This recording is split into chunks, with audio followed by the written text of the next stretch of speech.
So I want to take a few minutes to address the squat and talk about how low is too low in regards to our depth. Now there's a point that we want to break for it to be low enough, but there's also a point that we don't want to break in terms of it being too low. We're going to talk about both and a little bit of the squat mechanics involved in those things. Okay, in terms of how low do we want to get, what point do we want to break? Most of you have heard we want to break parallel. All right, we want the crease of the hips to go below the knee. What does that mean? It means when I'm squatting, okay, I want the crease of my hips, if I were to draw a line, make sure we want it to be below the knee. That's the biggest thing, okay? So if I'm right here, I mean, is it a squat? Maybe. Technically, does it count for competition or, full range of motion standards? No. Depending on what you're doing, depending on what you're trying to get out of it, there may be a time to do quarter squats, half squats, that sort of thing. But just in terms of general squatting, we want to talk about the crease of the hips getting below the knee. Okay, now, what's going to affect from there? A lot of it's going to have to do with the individual. Is their femur longer than somebody else's? If you have a long femur, in other words, the bone from your knee to your hip, if that's longer, if you're a leggy person, you're not going to be able to get quite as low with good form as somebody with a shorter femur. I have shorter femurs.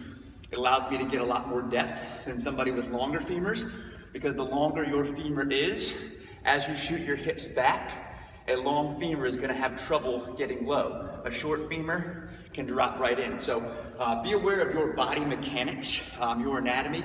If you're a long leg person, your depth is going to be a little bit higher than somebody with a shorter femur, but does not mean that you're not low enough.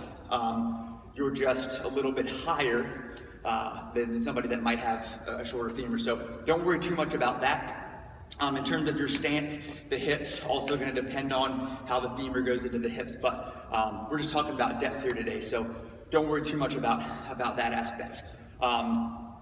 Biggest thing to remember is, as low as we go, we want to be on the heels, okay? So I want to be able to wiggle my toes at the bottom. Now, the heavier the weight gets, I don't care what anybody says, heavy weight is going to alter your mechanics a little bit.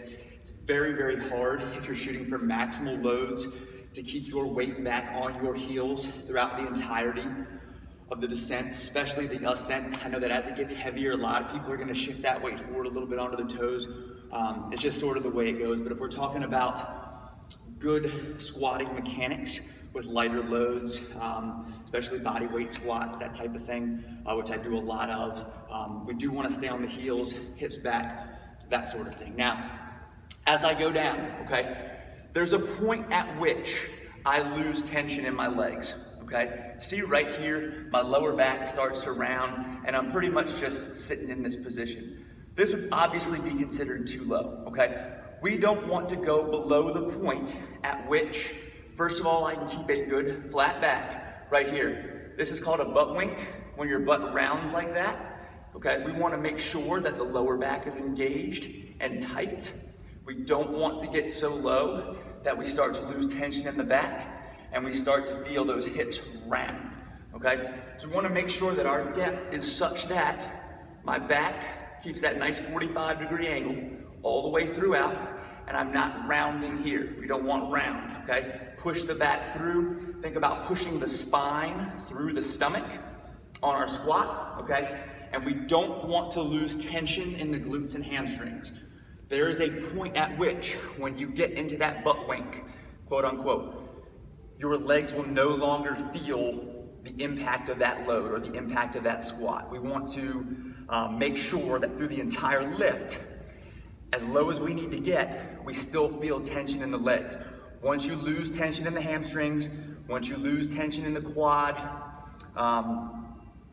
or the glute, that's too low, okay? You're sitting below the point at which your legs are actively engaged, and that's not what we want, okay? So when you're experimenting with the squat and you're trying to figure out where you want to go, make sure you get to a point where that back stays at a nice 45-degree angle. I feel stress and tension in my lower back. I'm not grounded, okay? And I still feel tension in the hamstrings. If you have those things, if you have those key points, you're good to go, okay? Don't lose tension in the legs, and that's the biggest point of performance, okay? In order to get stronger and engage the right muscles and build the muscles we're trying to build in the squat, you have to make sure they're engaged. And if you get too low, obviously they're not going to engage anymore. So play around with that. Think about the squat a little bit. Crease of the hips below the knees, below parallel. Don't worry about the degree to which your hip crease is below the knees, because again, that's going to change based on the individual, based on femur length, that sort of thing. And just make sure we aren't so low that we're losing tension in the legs.